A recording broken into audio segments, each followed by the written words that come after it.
Well, I think Chinese religion, as you said, much of it is local gods, local deities, local temples, local rituals, local everything.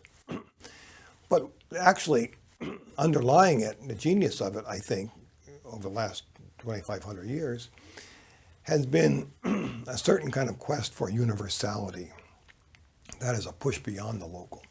So even in traditional times, imperial times, villages were integrated into a larger whole under the emperor, etc. There was a way of doing that.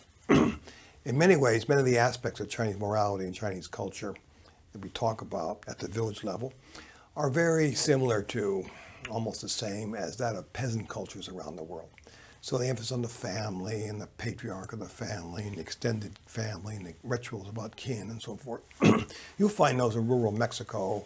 You find those in Africa and so forth and so on. So wherever there are peasant communities, this is the kind of thing you're going to find.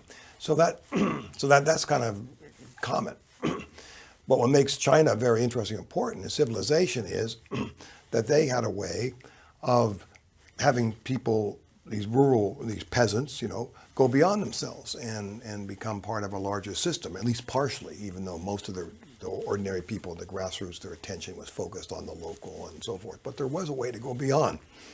And this was elaborated by philosophers and officials of all kinds. So there's that quest for going beyond in Chinese culture. And I think in urban people, to some degree, maybe want to keep that tie to the local, but also want to go beyond and to see themselves as connected with a larger whole. And they can draw upon certain aspects of Chinese tradition, those stemming from Confucius, the Buddha, in a modified way to kind of give them that thrust toward going beyond in a way that would fit the experience of an urban, mobile, more cosmopolitan lifestyle. Some of them, too, in that quest for going beyond, might adopt Christianity, kinds of Christianity. You can do it that way as well.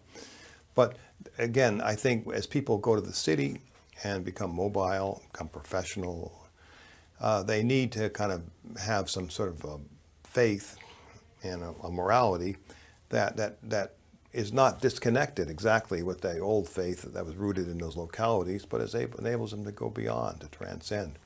And some of the developments you see in this humanistic Buddhism in Taiwan are an effort to do that. I think a very successful effort.